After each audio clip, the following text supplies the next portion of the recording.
Aaron Glenn, this Detroit Lions defense, the level of physicality, the level of next man up. Like, I've never seen it like this. Yeah, it's crazy. Ever. This is crazy. When they birthed the term, this is literally what they meant. Like, it doesn't matter who the hell they got in the game. They're going to get it done, man. And for this defense to look like they've looked like, to Flannel's point, without Hutch, I can't speak on it enough. Like, I can't believe, like, the way this defense has played so far. Yesterday, they literally won you the game. Make no mistake. I know the offense went out there and had a decent outing, but the defense is the reason you won this game. And we're finding ourselves more so in a pattern where your defense can win a game for you, so your offense doesn't necessarily have to go out there and be the best show on turf. We've seen the Lions win these type of games, man. So for the defense to be doing this, you got to give a lot of credit to Aaron Glenn, don't get me wrong, but you got to give credit to the players as well. A lot of them are stepping up, man. I mean, Rodrigo at linebacker stepping up. Jack Campbell at linebacker stepping up in that game, man. Zadarius Smith, he's providing so much pressure, man. And I know he hasn't really gotten home yet, but the fact that he is putting these quarterbacks under duress, Aleem McNeil, he wreaked havoc on Quentin Nelson yesterday. Like, he literally made Quentin Nelson his bitch yesterday. It was crazy. Like, the way this defense is played, I can't speak to it enough, man. It's been great. Do you know who led the team in QB hits? DJ Reader and Zadarius Smith. You know who's second? Aleem McNeil. So what you're saying is, like, my own eye test, the stats are also lining up with that narrative as well, which shows that these guys are making an impact. The first two names that you mentioned, just before the next two names after them, it's so cool how this lines up, because we talked about who's going to make the impacts for this defense. And we knew that the defensive line was going to have to be more than serviceable. But when you look at the fact that your pick in those linebackers, my first love, Jack Campbell, my godson, at the top of this thing, man, 9 total tackles, 5 solo, 2 passes deflected, 2. Right after him, Malcolm Rodriguez, 8 tackles, 7 solo. Right after that, what's the next 2 names? Brian Branch and Kirby Joseph. The guys that we said, you know what, we want to see these guys as the leaders of this team step up on this defense, because they've been the ones without Hutch and now without Anzalone to continue to do so. See those guys' names with the stats behind them. It just shows they're picking the right guys, not just the right type of leaders, but the guys that can do it on the field as well. Absolutely. I mean, you mentioned it. Aleem McNeil, that interior of the defensive line blew that game up in so many ways. Havoc yesterday. Wreaked absolute havoc. And that was against a interior of the Colts offensive line that, I mean, Quentin Nelson's really good. Aleem McNeil he didn't look like it yesterday. He didn't look like it yesterday, but Aleem McNeil is just becoming another one of those elite defensive tackles. And I want to get out in front of this too before we move on to other topics. There's a little bit less optimism in the chat than on previous weeks, and a lot of that has to do with one Mr. Kindle Vildor. And even Charles McClain is saying, oh, Sam thinks that Kindle Vildor was the MVP of the game. Here's the reality of the situation. Kindle Vildor was not good. We all know it. We all saw it. We all know that he probably should have been burned for at least a touchdown. He was burned by Alec Pierce. He was playing back and still got burned. Yeah, no. He was not good. Back in coverage and still get burned. He was not good. And at this point, put Khalil Dorsey out there instead of him. Emmanuel Mosley should be coming back. Hopefully Terrion Arnold is healthy. Hopefully Carlton Davis is healthy. That's another story for probably Wednesday. But he did his job. I get it. He was not good. He wasn't. I'm never going to run from it. I don't know why I'd have to run from it, because I was never in the Kindle Vildor fan club. It's just he was not good. All that being said, everything put up into one nice little bow is that the Lions gave up 6 points. They gave up 0 touchdowns. Yep. Yeah, the Colts shot themselves in the foot a lot. Yeah, there were some opportunities that they missed. But there were also some plays that were being made by this Lions defense as well. So you have to give them credit. But you know what it is? It's the same fans that were trying to blame Terrion Arnold and zero in on what he's doing or not doing. What I can tell you is this. If this was the Vildor of last year, we understand how that game probably goes. That's the point. He was not the Vildor of last year. There were some plays. Listen, last year we saw this man down the stretch. We saw this man down the stretch giving up touchdowns. That's all I'm saying. I'm not saying that Vildor went out there and played a good game. But if there's any marginal progress and the team is giving up 6 points rather than catching an L, I'm going to take that progress. They're playing down how many starters now? So now they're back into their 3rd and their 4th string cornerbacks. So that's what I'm saying. If people are going to, in a 24-6 win, act as if Kindle Vildor, like, you know what, let's just make sure that we have something to complain about. Right, it's like, no, he did his job. Yeah, he did what he was supposed to do. That's what he's supposed to do. It might not look the way we wanted to, and you know why? Because it wasn't Terrion Arnold. And when Terrion Arnold is in there, how much better does it look? But before you guys got a taste of the Kindle Vildor, what were you guys saying about Terrion Arnold?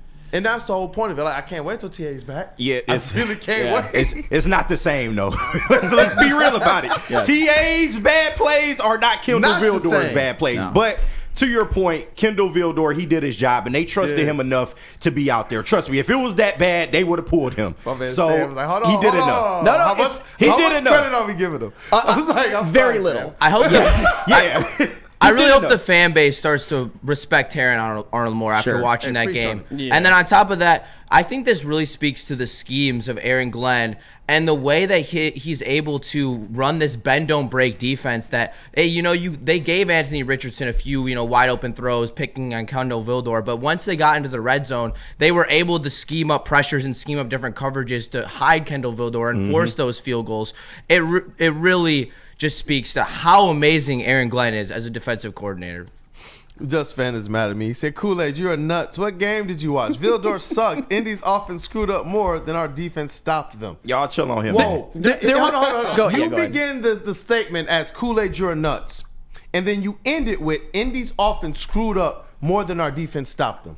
While we got Aaron Glenn on the back wall, who's been pressure cooking every single team that they have faced.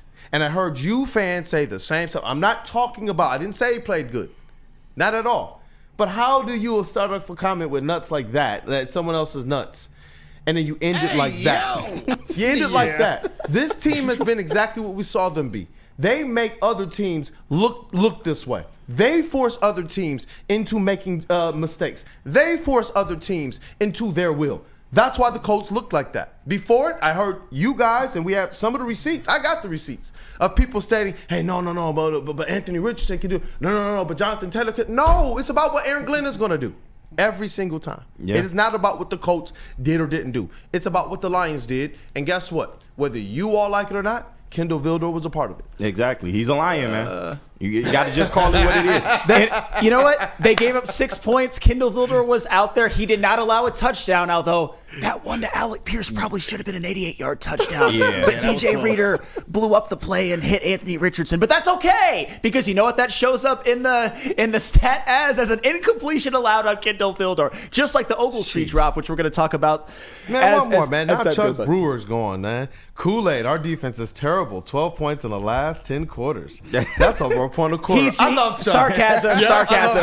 No. Chuck Brewer, I think, has had probably the most levity on all of this. And trust me, I'm not one to just blow the Lions no matter what they do. But 6 points, you don't do that to an NFL team just because the other team screws up all the time. Did the Colts screw up a lot? Yes. But what happens when teams screw up against the Lions? The Lions take advantage. Teams pucker when they play the Lions at this point, just like they did when they played the Patriots, just like they do when they play the Kansas City Chiefs. Teams pucker, and that has something to do with that as well. Pucker. This team does to just discombobulate squads from what their norm is. It's like they're the kryptonite to every single team. So any narrative before, any narrative after, it does not apply to the Detroit Lions. When you're looking at Anthony Richardson, I know that shout out to Terry Foster on the Woodward and Main show before the game, the first show that kicked off our Lions coverage on Sunday, stated he believed that Anthony Richardson would get 60 yards, but that it really wouldn't amount to anything. It would just be their designed, schemed stuff. And that's it. And he got, wouldn't you know it, 10 carries,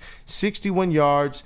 And Jonathan Taylor, 11 carries, 35 yards. He didn't do anything. And you know what? He said that too. He said he's going to get like 30, 40 yards he mentioned he thought 50 yards on 20-something carries, 2 yards a carry.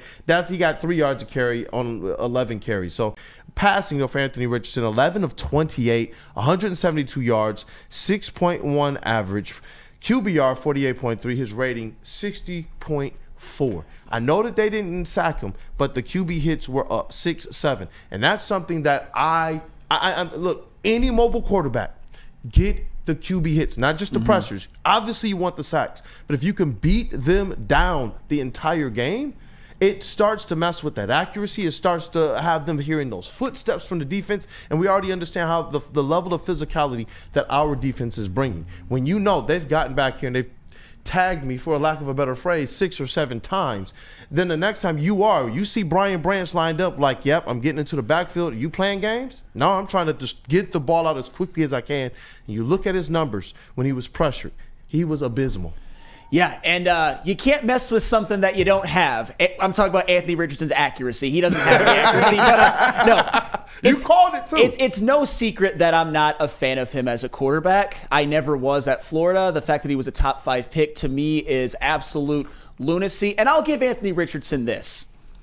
There were a couple of times where he was let down by his teammates, where he was let down by teammates committing penalties, where he was let down by Ogletree with a really, really bad drop on a for sure touchdown. I'll get that out of the way. Anthony Richardson actually didn't play quite as bad as his numbers look. And on the ground, as you said, about 61 yards. He was effective, particularly on that first field goal drive, and then he actually ran over Brian Branch, which is incredible. Anthony Richardson, say what you want about him, he is an absolute physical specimen, one of the greatest athletes in the NFL, probably one of the best athletes walking earth right now. I just don't think he can play quarterback that well.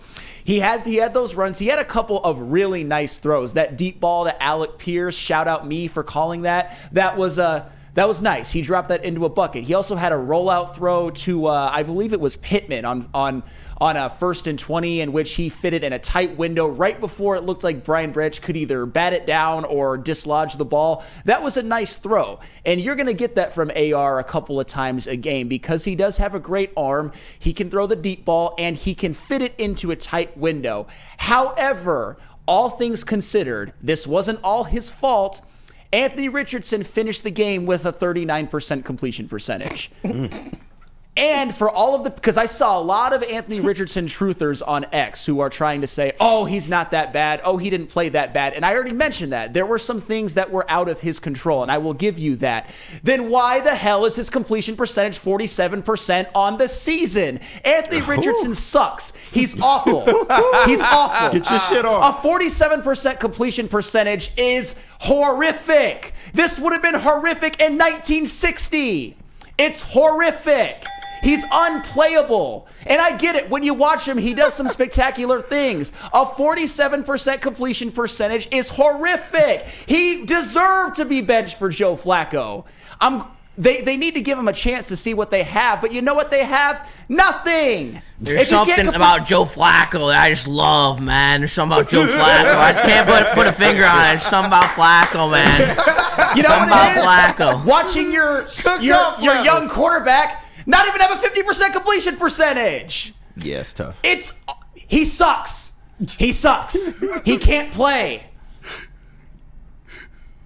I just let you cook, man, because you are cooking. It's like, okay. Look, sometimes on the grill, you just sitting there like, you know what? Nope, you're not done enough. Go right back on there. But it's already crispy. It's not crisp enough yet. Just making sure that you roasted it, because I saw some of those receipts too. I saw the people talking about, Flannel, I can't wait till Monday and I get to come on your show and tell you this or that. I bet you they're not here right now. All these people who talked about, you're just going to dismiss them. We already know how the Lions do it with mobile quarterbacks. Right, y'all said this before Kyler Murray too. That's what people told me. People told me Geno Smith can get loose a little bit.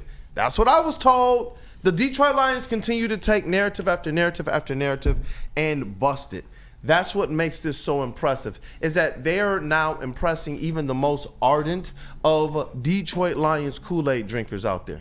Like, even them are saying, whoa, slow down. I didn't even drink that much Kool-Aid yet. Y'all are doing what now? Mm-hmm. Like, wait. Kirby Joseph is doing what now? You held another team under 10? Yes.